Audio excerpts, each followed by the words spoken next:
All right, to get started, let's just frame the discussion. Conservatives are going to argue that, not uniformly, but like generally, they're going to argue that they're in favor of legal immigration, but it's just illegal immigration like border crossing and visa overstays that they're not in favor of. I just think the world of the great kind of a history that we have with immigrants in America. But the key thing also is at the same time that we got to do things legal. And Democrats object to unlawful immigrants being casted as criminals and claim that deporting them causes an undue disruption to society and requires an overreach of power. Currently, people who overstay their visas have not technically committed a crime, although there is legislation that's been recently introduced that would make it a crime, but at the moment, it's a civil violation. But crime or violation, it's still unlawful. The main point here is that unlawful immigrants have skipped the line. The fair and lawful way to immigrate is either you have a corporate sponsor or a family sponsor, or you wait in your home country for approval. There's a process. You go through this process. But many people, they apply for asylum knowing that they're eventually going to be rejected, but they just use it in order to stay in the country while they're on a years long waiting list. They get to stay in the country during that time. And that's just cheating. The system is broken, but that doesn't excuse the fact that they are cheating the system. So it's true, visa overstays are technically not criminals, but also they have broken the law.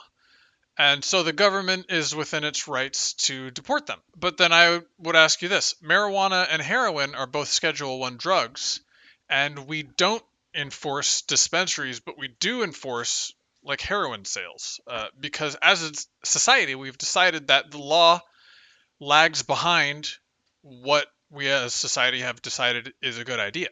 So the question is it a good idea to deport visa overstays? So the reasons typically given by conservatives that why we should begin enforcing these laws, it's been mostly logistic. I mean, there's the high ground of, well, they broke the law and we should enforce the law. But also you have a lot of logistical arguments of housing prices, wages, healthcare, overloading systems, that sort of thing. But there's a moral argument that I'm going to get to momentarily, and at least in my view, morality trumps logistics. So I'm going to skip over these arguments. But in fairness, there's a lot of progressive arguments against deportations, like police militarization, overreach of power. And I think all of these arguments are a little bit beside the point, because there's common ground here, and especially the fact that it's a moral argument, that makes all of that stuff moot. So I'm going to concentrate on this. Suppose you have a loving wife and mother of 3. She's been in the country for 10, 15 years. She has no family remaining in her home country. She has worked very hard. She's paid all her taxes. She's committed no crimes other than, possibly overstaying a visa, which we talked about is not a crime. So why deport her? And in fact, up to 65% of Americans agree that this person should not be deported, even though she has broken the letter of the law.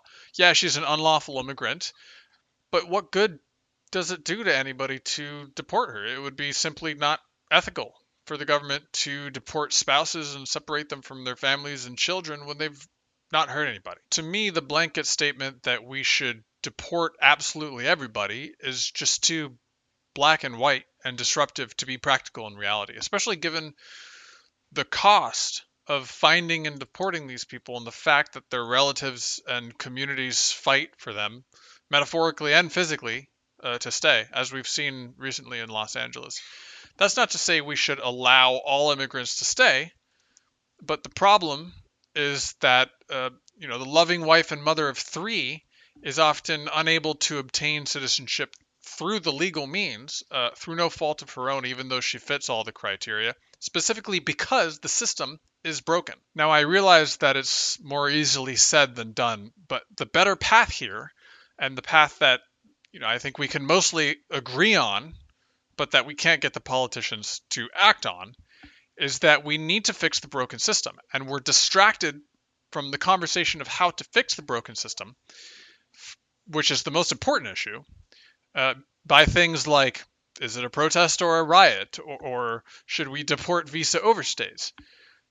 So we can start with consensus. There's a broad support for hiring more resources and creating more opportunities for legal immigration.